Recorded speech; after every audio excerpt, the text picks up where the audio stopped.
Hey, everybody. Thank you for joining us today for the Central State University's Extension Community and Economic Development Team's CED Office Hour Live, where we meet weekly with you online to talk about all things CED. And with CED, also known as Community Economic Development. We always have acronyms. We like to start off by giving a definition of what CED is. CED looks at how we live, work, play, thrive, and navigate through all the aforementioned um, of life, right? And it's a whole spectrum, it's very interdisciplinary. So, one end of the spectrum is the economic development side, which is infrastructure, developing parks, highways, new buildings, public spaces, universities, all those kind of buildings, right? Housing. The other end of the spectrum is the people development. So, quality of life programming, programming that helps people be more self sufficient or self empowered, professional development, personal development, right? And then what we call that connector between the two are the organizations and businesses such as Central State University Extension, right? That work to connect people in that system. And as CED professionals, we look at that whole system and based on our individual skill sets, our bandwidth, and say, hey, what parts of those systems can we plug and play to make it better, right? Or build the capacity. So, in that regard, our team spends a lot of time mainly in that center part, that connector, the businesses and organizations, but also a lot with the people development. And in the next coming years, we'll even get to do more infrastructure things. But for now, we're using this show to connect you to resources and give you different educational things and let you know what's going on throughout the state of Ohio. And today, we'll kick off our April series where we're going to focus on our teammate Mr. Eric Smith, right? And he serves as our CED team educator, focusing most of his time in the Northwest region of Ohio. But Eric has a very interesting background, and all of us didn't just start out here at Extension. Actually, none of us did. We came through the squiggly line, right? We have all these different experiences, and we want you to get to know us better, and so that you can better understand how, our values and better understand different ways how we think and hopefully inspire you to say, hey, Eric, Ambrose, Amber, we want to partner with you and accomplish whatever your said goal is. Because our value is to work our way into a project and then work our way out of a job, right? It's because we are here to inspire you, to educate you, to give you the tool set necessary to go to that next level, whatever your goal or aspirations may be. And once you get there or get well on your way, then you don't need us as much. But then when you get a new project, then you call us back for the next thing, right? And so that's what we do. And so, without further ado, I like to. I'm honored to introduce Eric Smith. I won't give you his internal nickname, but he's the one that makes things happen up in Northwest Ohio and our joint programming throughout the state.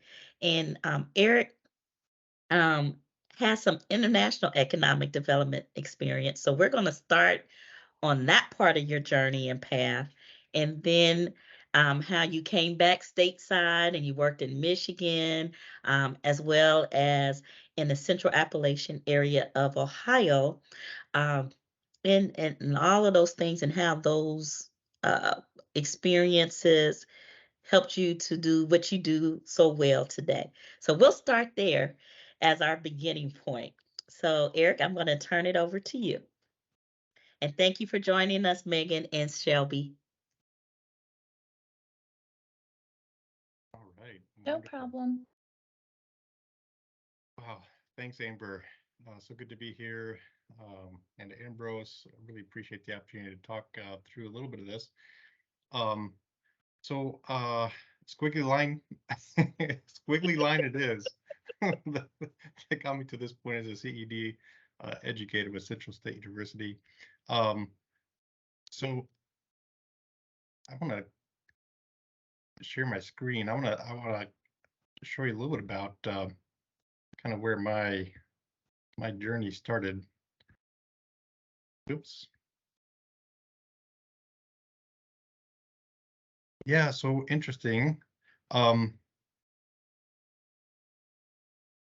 All right, and am I is my PowerPoint is up? Is that up?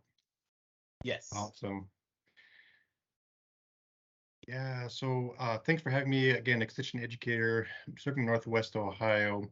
We'll share the slides out to our attendees today. You can get a preview of what we're going to look at next week by clicking here when this comes to you for a description of my work with CSU Extension. We'll dig down really deep into that next week. For now, just to share a little bit about my journey and where it started. So I grew up in you can see that picture to the left here with a couple of my brothers on the left of your screen. So I was born and raised in the country of the Democratic Republic of Congo. It's really kind of smack dab a big country right in the middle of Africa. It's at this point the second largest, I believe, after Algeria. But so and there were kind of a couple different stages. I grew up out in the very remote, very rural community called Mwanza, and you had a lot of scenes like what you see at the top right. This would be something from Village of Life, where I grew up. And then I went to attend middle school and high school at an international school, and so you can see a scene of us being cool middle school, high schoolers in the capital Kinshasa, but at the bottom right. But I wanted to share this because when I think about what prompted me to come into this field of community development, it really has to do with these roots. This is my origin story. And growing up in Africa, there's a philosophy that is summarized by a lot of folks from the continent who talk about Ubuntu. And Ubuntu, the basic philosophy, the guiding philosophy of a lot of Africa is Ubuntu, which means I am because we are. So there's a strong component of connection, which the continent absolutely needs in order to be resilient. A place like Mwanza, life can be hard because it's hand to mouth. If you don't grow it, you're not going to eat. And it's a difficult life, and yet people were so resilient. And as I look back on that experience, the resilience came from the connections that people had, from the strong culture, the social capital, the bonds of reciprocity, the norms of reciprocity. And so I think that just became part of me and part of my physical being and who I am in the world. And so community development is a profession that allows me to live that out on a day-to-day basis. So we're going to talk about, so pause there for a second, see if there are any questions or comments, and then we can kind of move on.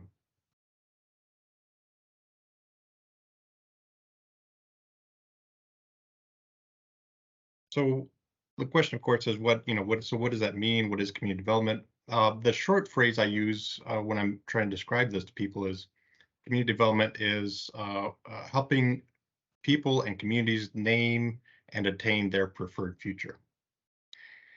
And I want to share a few stories as we go through this time together. And I want to start from when I went back from this early experience in Congo. I did go back and serve in the country of Uganda. I want to share a story from that. And to do that, I'd like to invite you to close your eyes for just a second. I'll keep this distraction off, and I want you to picture this. I'm inviting you to get in a pickup truck with me, and we're going to head off down the road. Only this is a dirt road. It's a red clay dirt road, but it's a gorgeous day, and the sun is shining. It's brilliant. The sky looks big and blue. Off in the distance, you've got the dark green of acacia trees, and you've got the bright, vibrant green of the grasslands. and we're driving on down this red road, clay road, and we're going down to the village of Jonam. And you can open your eyes now, but I wanted you to picture that because that's a picture I took. That's a journey I took back in 2006 when I was going to the village of Jonam. And so you can imagine, right? We're driving up to the village of Jonam, and you've got the kids in the background, and they're all sort of crowding around. They want to see what's happening in the village today. And we open our doors, and we're walking out, and we're met by the sound flowing over us of people with rhythm and song and dance going on. And so as we approach closer, we realize that there's a group of about a dozen women that the sound is emanating from. And as you look at that group of women, you notice someone in particular in the middle of that, and her name is Mama Leiko, you find out later on. And you look in Mama Leiko's face, and you see these deep etched lines of worry, years and years of worry and hard work. Well, in order to explain where that came from, we'd have to learn her story. And the reality is that she has been a widow for about 6 years at this point, which is extremely a hard situation, particularly in Africa, where property rights and all those kinds of things are an issue as a widow. And so that's where the worry comes from. And you've got your own kids and other kids that you've taken in from the extended family. So you got about 6 kids that you're caring for, and you have to do it by yourself. But when you look at her face, you see something else. You see a glint of kind of a bright pride of joy in her eyes, of celebration and back in her eyes. And you wonder where that comes from. And so to answer that question today, I'd like to take you back 3 years. And Mama Leiko and these 12 women joined together with the blessing of their village to form the Jonam Widows Group. So every one of these women are widows, having to raise their families and to do it in very difficult circumstances. And so this group has come to visit with you, with me, and they're like, look, life's difficult. We want to make a difference. Can you help us? And so the question back is, what is it that's weighing on you? And they said, Eric, look, here's the deal. We can grow food during the rainy season that'll last with our kids, but by the end of the rainy season, we don't have enough food for our kids. By the end of the dry season, I'm sorry, we don't have enough food for kids. We can store up a certain amount, but by the end of the dry season, those 3 months, it's really, really tough. And we want our kids to be able to eat. Okay, and what else? We want some income because our school system, right? We have to pay for uniforms and we have to pay for certain school fees and their books and pens. And we're widows and we've got these kids and we don't have that kind of money. We're just trying to scrape and get by. But all right. So we've outlined what it is that the problem you're trying to solve. What do you think is the answer? And Mama Leiko and the group said, goats. And I'm like, okay, tell me more. Now, in order for you to understand that response, you've got to understand what goats represent. It's the same as having a bank account here in the US, right? Because a goat, you can raise it, and then when somebody needs, they're throwing a party for a wedding or whatever, you can sell them the goat. Now you've got some income that you can use for your family's needs. So that's why they were excited about the idea of goats as a solution to get them cash to send their kids to school and money that they can use to buy food when their supply runs out at the end of the dry season. Said, all right. And so we said, all right, so what are you going to do about it? And so they decided they would get together as a group and everybody would chip in a few bucks that they could to buy their first goat. We said, if you can do that, we'll buy your second goat so that you now have a pair, male and female, that they can start to have kids. And that's what happened. And then the firstborn gets handed to the next person in the group. Mama Lako gets the first one, then it's the next person gets the next kid, and then that gets passed on. Pretty soon everybody in the group has their own starter goat, and you keep the process going. There's training that's involved with extension, and other people come in and do the trainings about how to care for their goat. So fast forward, that all has happened. It's been going on for 2 years now. When you come out with me on this trip to visit with Mama Lako and the Jonam Widows group there in the village of Jonam. Why is there joy in her face? Because she gets to give a report out. And this is the report out. She's tell us that, guess what? All that training, that little investment of a goat that you guys helped us with, I've turned that into 13 goats. I've got a whole herd now. And I am able to, my kids are back in school. We have enough to eat and then some. And so that's been the story of Mama Lako and the other women in the group. The pride of being the ones to find the solution and to work toward it, and to be able to report that out to us coming to visit, just said, made our heart very full, what you would say. And so I do have a picture here from that particular trip, and I'm going to share my screen again. Maybe.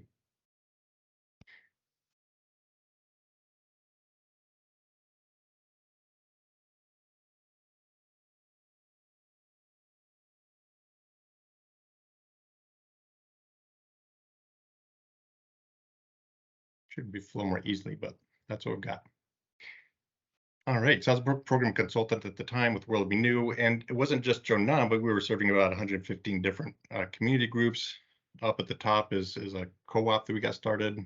About 12 of those 115 groups were growing coffee, and we helped them get a co-op started, structured. They were able to double their income practically overnight because they banded together. They knew how to organize themselves and to start to cut out the middleman. And then we connected them to some roasters in Canada. So again, increased income just by structuring themselves, getting quality, adhering to quality standards, holding themselves to that, double the income, and they're able to grow to new markets. Here's of course in the middle is the Jonam group, the widows group, and you can see the joy as they're dancing there and welcoming us with song. So I'll pause for a second, see if there are any questions about that experience or what it's illustrating to you about what community development is and how you can help inspire it. Eric, I just really had a comment Yeah. because I love when you tell this story, right? And this part of your life. I think what is a lot of things that you did there are applicable to what we do here in Ohio because we work a lot with these small ecosystems of groups of people who are at the beginning stages of their business, right? So whether it's a micro enterprise or a big corporation or something in between, I think the beauty of what we do is we have the ability to build them up with their capacity or give them strategies on how they can operate more efficiently, but still being culturally competent to whatever their culture is, wherever we are, whether it's Southeast Ohio, Northwest Ohio, Cleveland, or down here in Cincinnati. So I just wanted to just to make that comment. Yeah, so true. Yeah, I agree with that as well. I had a question. Can you talk a little bit more about, you said World Renew, the organization that you were working with? Like, what is that, and how did you get into that organization? Yeah, so the World Renew is the relief and development arm of the Christian Reformed Church. So denominationally rooted, but I've since kind of outgrown that a little bit. But that's the roots. And so it's just that because I'd also served overseas with some different groups, I knew that their work was particularly community development, like they adhere to important community development principles and processes, and so I knew I wanted to work with them. So when I went back to Uganda, I applied and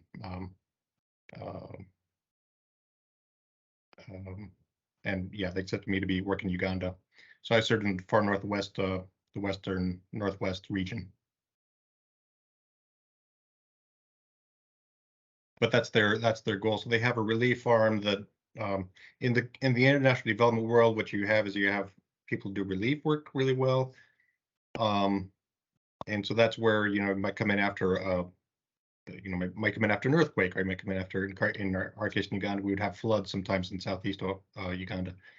Then you have people who are working on rehabilitation, that is what you do after the disaster.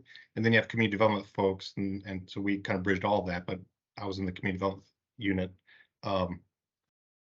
Okay, so you've gone through the floods. This is Tessa region. You've gone through the floods, southeast Uganda. You've lost all your crops because they got washed out at the critical time. Okay, the relief arm of World Renew comes in. Hey, you're just helping to feed people.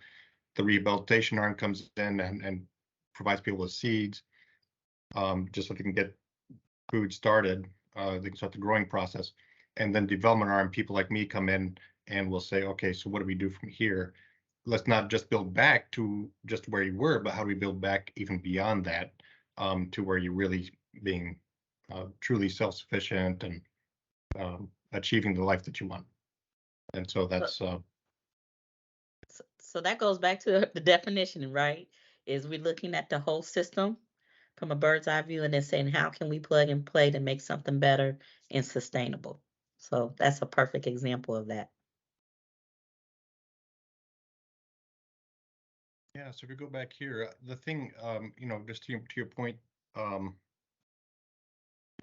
Ambrose, part of what I liked about and why I selected to work with World Renew is because the focus was on these 7 dimensions, what we call dimensions of transformation, right?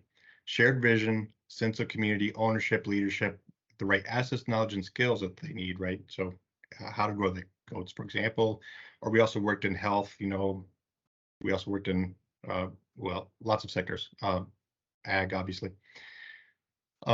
literacy and so forth. But our strategy was to work through these kinds of groups that the villages would form. And most of the time, these groups were people who were often overlooked, but had leadership potential, and so they would cultivate them within the village. So this was a network of, like I say, 150 communities we were working with. But the point is, we're focused on shared vision, sense of community, ownership, leadership, the right assets, knowledge, and skills that they have identified they need, providing ongoing learning, that sense of well-being. If we focus there, all the other stuff kind of takes care of itself. They will figure out what their path forward is, to achieve the kind of life that they want, and we're there to support them, and making sure that these 7 dimensions are in place.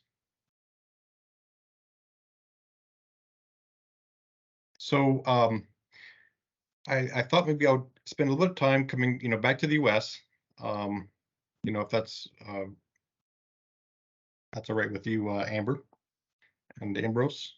Yes.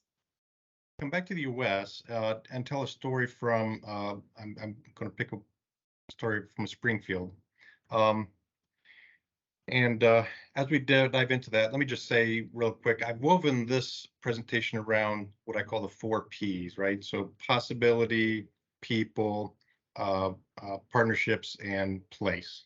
I sort of see these as key ingredients to add to a community developer's toolkit. And so the point of possibility is it's the lens through which you see things. And here's a situation where in the village we just left, Jonam, things look really difficult, really bleak. I mean, how do you move yourself out of that if you've got 6 kids and you don't have enough food by the end of the dry season? And what do you do with that?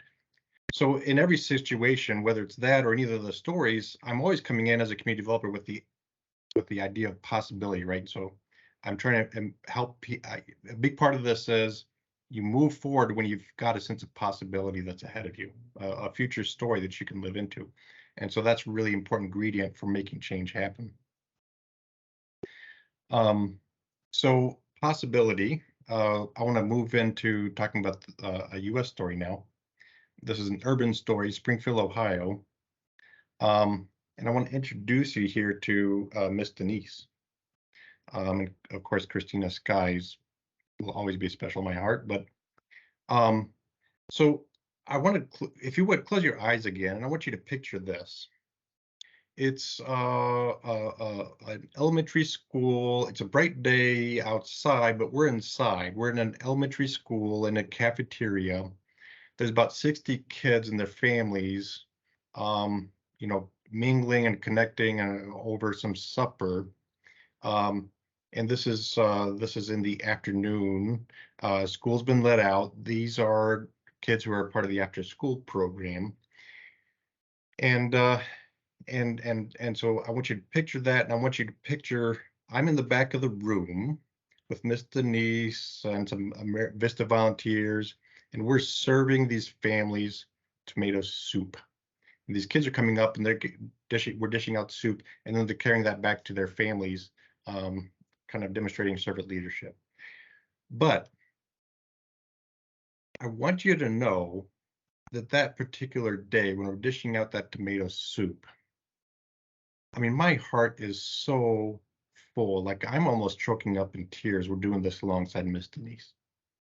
And maybe you're wondering why this experience, this moment has such gravity for me. And to answer that question, again, I'd have to go back in time a few years. And so Springfield, you know, they'd heard Jeffrey Canada speak, and he had talked about the promised neighborhood work that he was doing at a school in New York. And the community said, we need to respond. We need to do something for our kids as well. And so they contracted with think tank I was working with at the time. We considered ourselves a think tank in motion, right? And so we would do research. What's the best applicable kind of approach to take to any situation? And the community had come to us and said, you know, we're going to build a school where every kid succeeds. We want to start with Lincoln Elementary and the neighborhood that's the attendance zone for that elementary school. And so we were contracted, and I was selected to be a part of that work for several years. So I'm walking into the neighborhood. I had like no budget, right? There was no way I'm not going to come in and we're going to build a new housing development. There was nothing. And but I knew in my heart, I was using the lens of possibility, and I knew that there was possibility here because people lived here. And wherever there are people, there's always hope, there's always potential, there's always something that can happen that you can attain, something that doesn't seem likely. So what I did, the Lincoln neighborhood covers about 4,000 residents living in about 104 blocks. And I literally have stories of walking those 104 blocks, and I'll probably have a picture in my head or a story of somebody I've met on almost all those blocks. And that's how I started my work. It was getting to know who's here and who cares. What we then did was, from that initial canvas organizing work, I knew that there were these folks who really cared about the neighborhood, and I recruited them to come and become what we call public dialogue facilitators.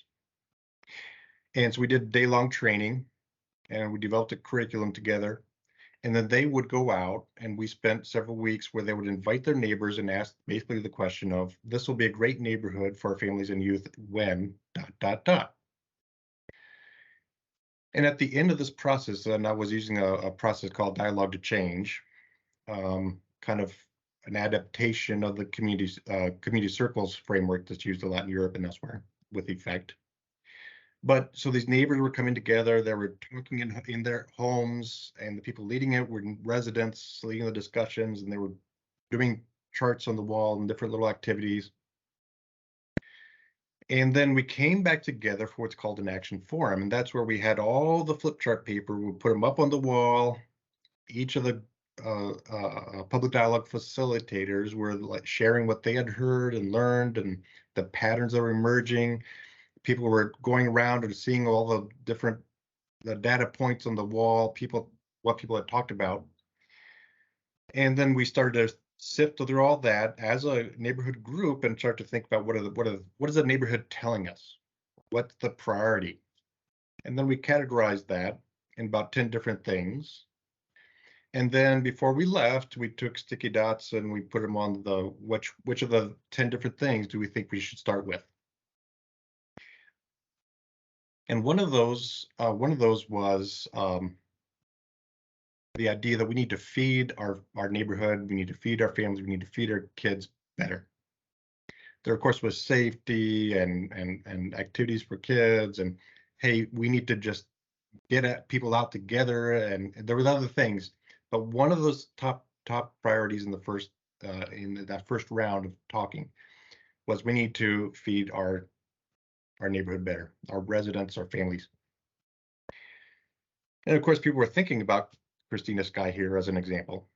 So we got started, and I thought about the fact that I bumped into Miss Denise, and I'd actually helped her move recently to a house just a few blocks from Lincoln Elementary.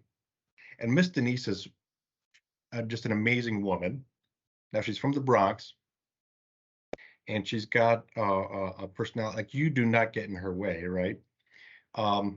Cancer even tried to get her, and she was like stared it down. She's been in remission ever since. Like just even that couldn't get her. And she just has that personality, that drive. But I talked to her early on, and I'd said, hey, what's the thing that if you could change one thing about the name, what would that be? That one thing. She said, I want a tomato plant on every front porch. I want people eating what they're growing. And that just stuck with me. And so when the neighborhood said, hey, feeding ourselves is important, I, of course, engaged Miss Denise. And being the force of nature that she is, in partnering with her and 40 other neighbors that eventually got engaged in the in this gardening work, split up across different production gardens and school gardens and so forth, and backyard gardens. And by the time that this story happens, at the school where we're eating the tomato soup, the neighborhood had grown over 3,000 pounds of fresh produce for itself. Some of it was sold at a little corner stand where youth were learning about entrepreneurship and this whole process. 2,000 kids were learning about getting exposed to these kinds of foods because they were either involved in the garden or little food demonstrations that we would do with some USDA farm to school funds. I mean, the whole thing was just a huge enterprise, all built around what the neighborhood said it wanted, and all built on the backs of neighbors and parents and grandparents who cared enough to act on this particular issue. And you kind of wonder, does all that activity matter? In the end, does that bowl of tomato soup matter? But what I want you to understand is there was a special ingredient in that soup. And that ingredient was the ingredient of love.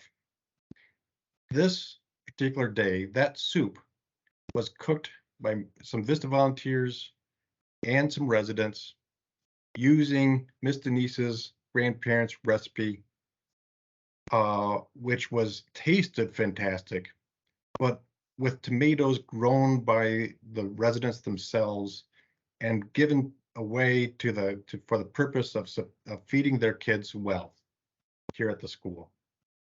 And that just really struck a chord in me, that all those years of work led to that moment, and kids were eating tomato soup grown from ingredients grown right there in the neighborhood. It was a phenomenal moment. Does it matter? I think it does, and I think the research says that too. So if you want to have extraordinary outcomes, you have to support and invest and believe in the people on your team, on your community project. When you do that, extraordinary things happen. Because it wasn't just Miss Denise. There are about 350 different residents who were volunteering, not to mention all the stuff that was happening in the school, around school climate, those kinds of things. And what was the result of all that work? Well, we saw a 43% drop in felony crime rates in the neighborhood. That's according to research that we did in partnership with the county prosecutor. Lincoln School students, now this is annual yearly progress report, but the grade average went from an F to a B. And that's usually a lead indicator of future gains that they start to make to live up to that B status in terms of actual scores. Does it matter? Does a bowl of soup made with local tomatoes and a whole lot of love, does that add up to something? I think it does. What we were using in that particular case was a methodology called asset-based community development. One of the keys principles is to activate individual and community participation. And one of the key ways we did that was through the study circle model, or this dialogue to change model. So let me pause for a second before we go to a third story and just kind of see if there's any questions or feedback or thoughts before we move on. I know you use a tomato seed instead of a mustard seed, but it's still that same concept, right? So it's about investing and working with communities, working with them, right? Not dictating, but working with them, and things grow exponentially from there.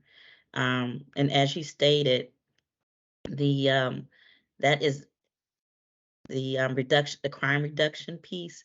That's awesome because research shows as the economy gets better, as people invest and take ownership in their community, crime rate will go down, and that's a perfect example. I do have a question for that statistic. Did that happen over a course of a year, a couple years, or about how long did it take to see that result? Yeah, so I was on that project for 6 years. The as far as the safety, so that spanned several years to get to that point.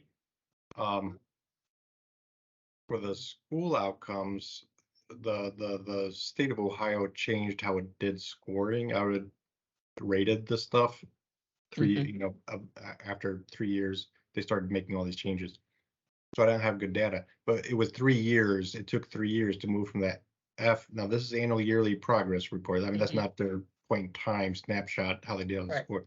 But annual yearly progress went from an F to B. That was over a 3-year period. And that's awesome, even to be able to accomplish that over a 3-year period, right? A lot of schools don't even go up a grade in 1 year. It takes them 2 or 3 years to go up just one level. So for them to do that in a 3-year period, that's major.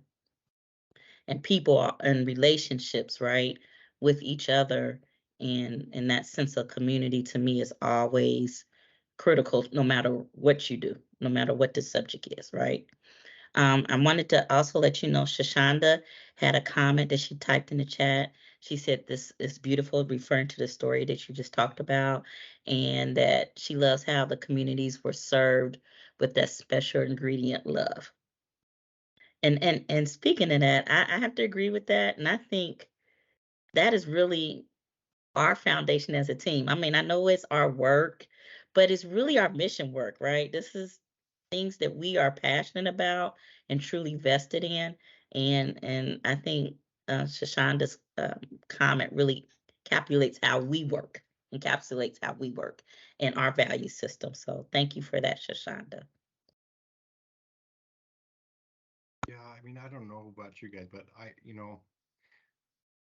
yeah, we've got our definitions for what CED is and all that. But in the end, I'm in this work because, the world's wounded. I'll be a part of that healing, right? Wherever that needs to be, whether it's systemic racism or whether it's whatever it is. The world is wounded. and how can we stay in that gap? Or not stay in the gap, but how do we rally people around and bring that love and peace and hope into that situation, whatever it is. Yep. And then Megan Jen, she says, this is phenomenal. Thank you so much. I have to hop off to drive to another meeting, but thank you for sharing those stories.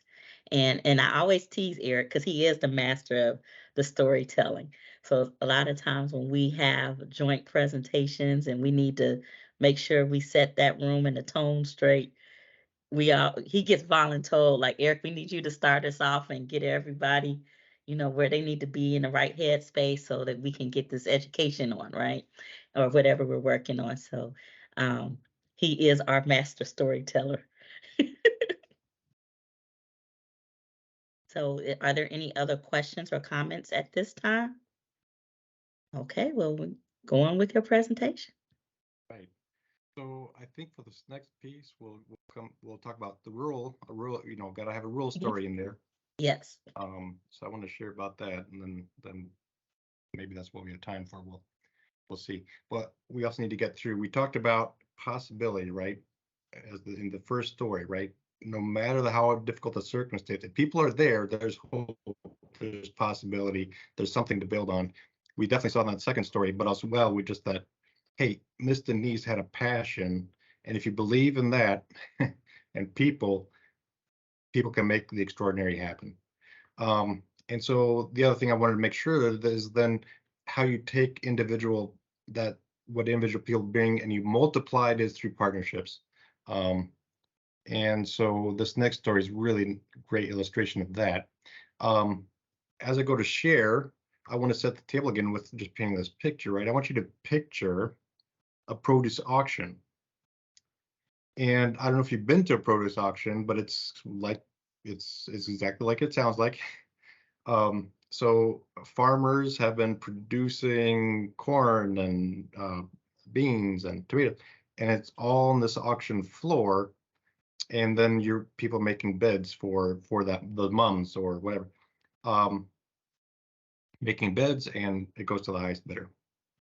And so I want you to picture a produce auction in the middle of the rolling hills of the central Appalachia, the Appalachian region, the foothills of the Appalachian region, which is southeast Ohio. And resting on the ridge there is Chester Hill. It's a small community, 200 people and change.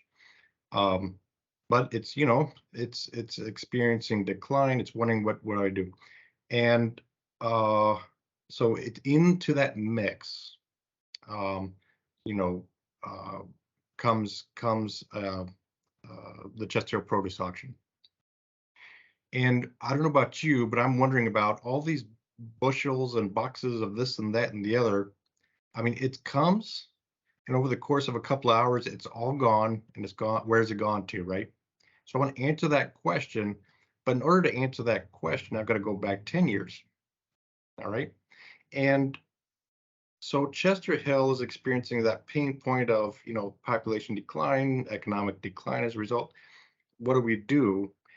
And in comes an AmeriCorps Vista, the member that was by Rural Action, which, I was chief program officer at Rural Action for a season. And so in comes an AmeriCorps Vista member and just sits down, talks to people, connects with people wherever they're mingling, to say, what can we do in Chester Hill? What do you think? And residents, a few key residents was like, you know what? We've got an Amish community, we've got ag in the area. Let's do, let's do a produce auction because that's a common thing in Amish country. And so with some willpower and some finesse, then those resident leaders started to build the infrastructure out along with Rural Action as a partner. So that's the start of the Chester Hill Produce Auction. The question is, where does all that stuff go? Well, after 10 years, the produce auction, actually I should share my screen just so you get a sense of what's happening that day.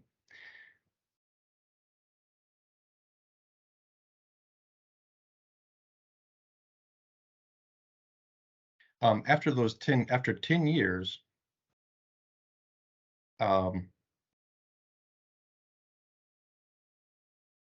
things have been built out, and you have 1,000 people coming through the produce auction every year, over 1,000 people.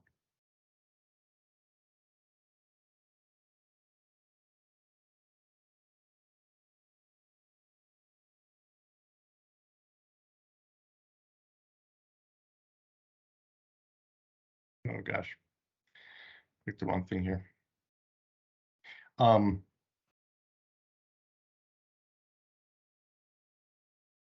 It's not letting me. Okay, there we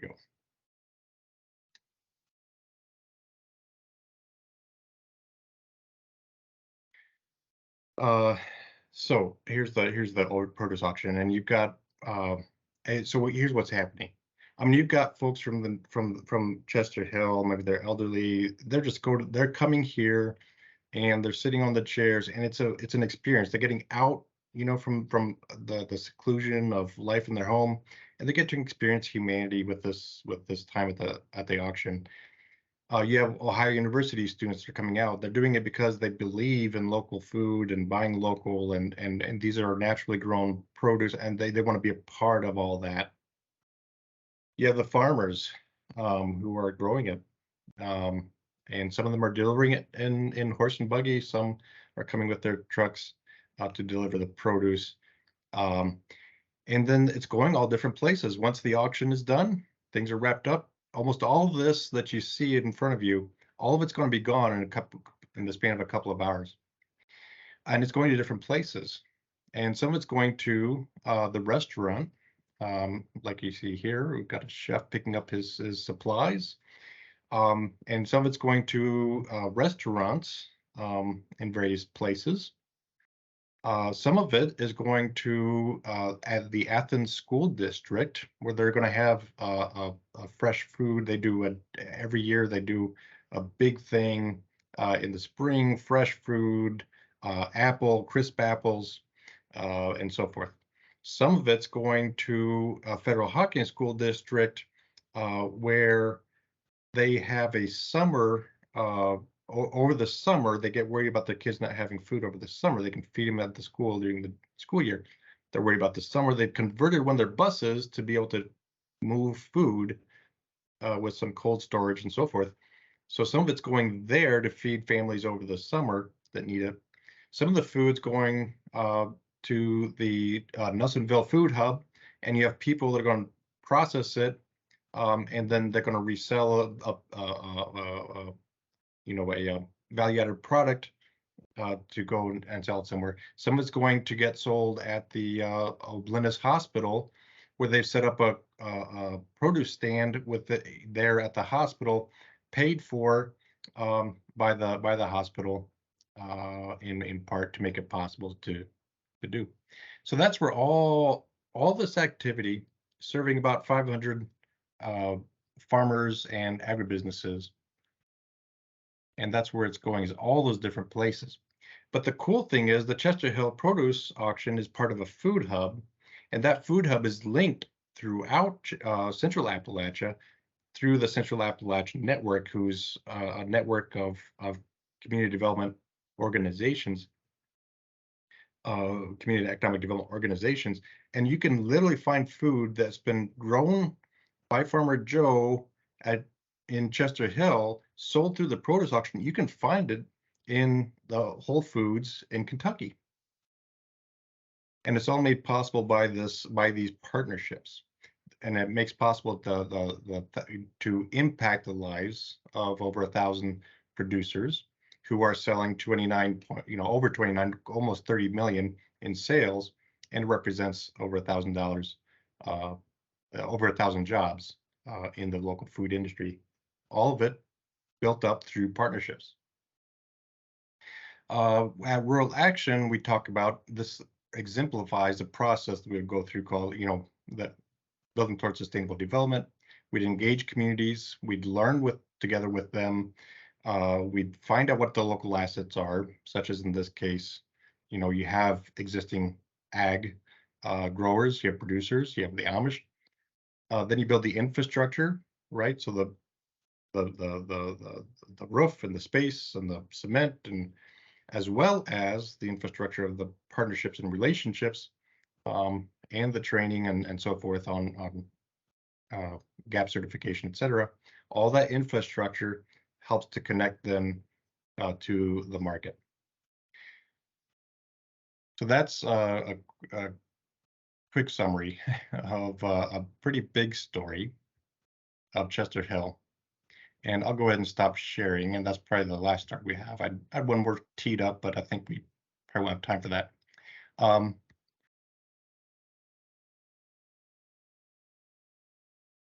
No, go ahead. Go ahead. We're fine. Oh, well, but let me pause for a second and see if there's any questions on the story of Chester Hill.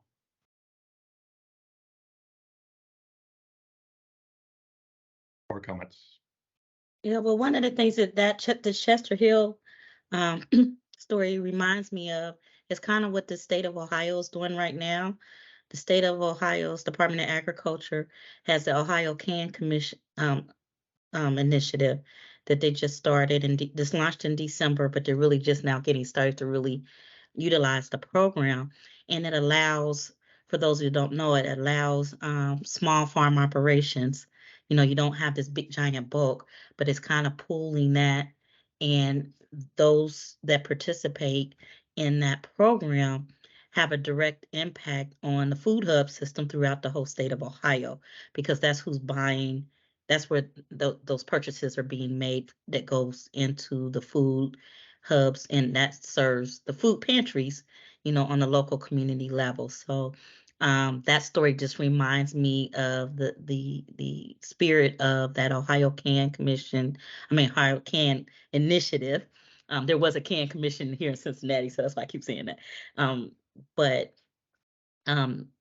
reach out to us if you have a question about that, because we are working with small farm operations as well as urban ag throughout the state of Ohio to connect them to that program, because that is a real live opportunity where you are making profit, right? So that you can sustain and operate your business, but at the same time, it's going to a public good and has a direct impact on those food deserts and people having access to healthy, nutritious food. So Absolutely. So I have a question, Eric. So since you've worked in the rural areas, rural communities, and more urban communities, what are some of the similarities or differences? You know, other than population density, what are there similarities that you find between the those type of geographic areas? Yeah, so I mean, what I would say is, you know, there's more similarities in terms of what people are wrestling with than there are differences. But I think you hit on what the difference is, the key difference, and that's population density. So being in, you know, when you're working in a place like Chester Hill Produce Auction, like Chester Hill, I mean, you know, 200 people and change. I mean, that's a very different scale of you know, economic development that you're going to hit compared to even one neighborhood in some cities. So, but that means that you have to be thinking regionally, you know, and you know, the Chester Hill Produce Auction. I mean, it serves, you have, like I say, over 1,000 people come, and they're from as far as West Virginia to all of pretty much southeast Ohio counties. But that's, you have to think that way. You have to think regionally. You can't just think of a city, or right.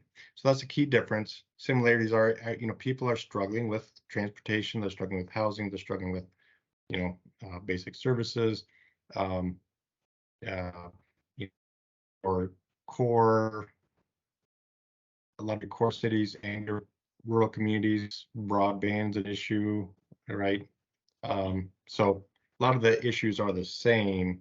They look a little bit different because of that lens of density. Okay, great. Thank you. So I have a question. What are, with all of these different experiences, um, all the people work, right? And what what was your initial reaction when you first came to Extension, right? Because all of us, even though we kind of seasoned now, I think that we're still kind of new to the Extension, right? Because Extension's been around hundreds of years, and we're just starting to really be able to make our mark in that space. How do you see those experiences really impacting the work that you do now? Or how does it make you feel? Yeah. So I want to answer that really quickly. I want to answer one more thing with Amber's comment. Okay. Okay, so here's the thing that ties whether you're in deep in the heart of Africa, and you've had colonialism, like I mean serious, right? Or you're working in Appalachia, which is some people call it the internal colony of the U.S., or you're working in distressed environments in urban. The thing that I think ties all that together is the question of ownership, right? So Appalachia, the land was built. I mean, it was owned by. I mean, Southeast Ohio was all cleared at one point. No trees left. Why? Because other people owned the land. These land barons from the east, and were clear cut because initially wood was the main resource, right?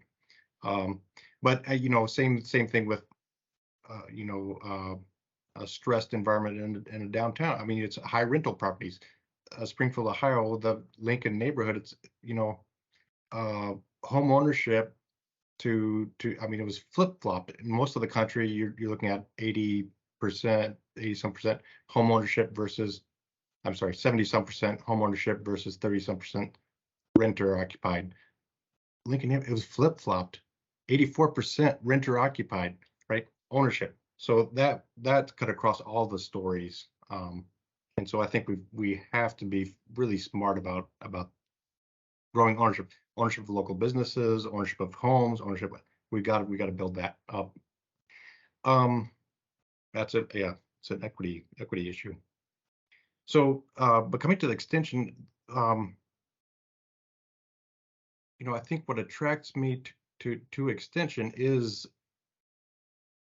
where I started, and that is, how do you build capacity for people to, again, to imagine a different future, for people to achieve the vision that they have for the future of their community or their business or their lives.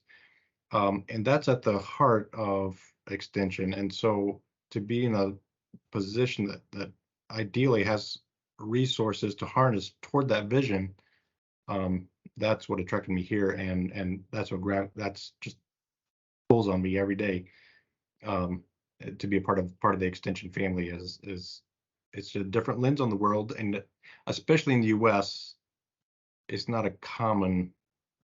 I mean, this is not a normal way of doing business. You want to go and fix things, right? In the U.S., you want to fix people, you want to fix problems. Extension is the opposite. It's asking the questions, it's building the capacity. People are the drivers of whatever it is. Communities are the drivers, and so that's why this is the place for me.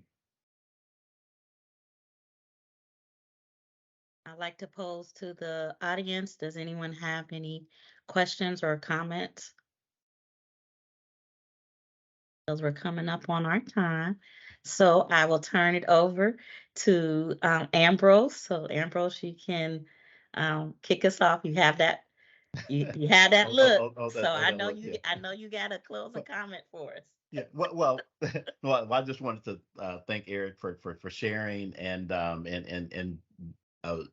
sort of showing those experiences from his life and his career up to this point, and connecting and seeing those similarities across geographic areas, across continents. I mean, there are some similarities there that do impact the work that we do. And I think that this was a good example, a good opportunity to share and to illustrate some of that. So thank you for that. I couldn't have said it better myself. So always enjoy when our master storyteller gets to tell some of his own stories. It's always inspiring and it's just good examples of why we do what we do, right? And that stuff can be done. So little things turn into these big gardens of accomplishments, and people see their hard work being in fruition that they didn't think was possible, but we help them to realize how it can be possible. So I like being a change agent in that respect and just equipping people to do what was already in them to be able to do. They just didn't know it. So do you have any closing comments or anything you'd like to say? Just to say briefly, if you come back next week, we'll have another 3 or so stories of work specifically that I'm currently involved in Northwest Ohio. Exciting, fun stuff. Come on back. And as we're going through this process, now today I talked about, well, 3 Ps out of 4, but, people, possibility, partnerships, and then place as an important lens on all this. But within that, I've talked about different toolkits from dialogue to change or community circle model to asset-based community development to, co-design was an important part of the process in that first story. The women are part of the solution, right? So these are all toolkits we can explore in week 3.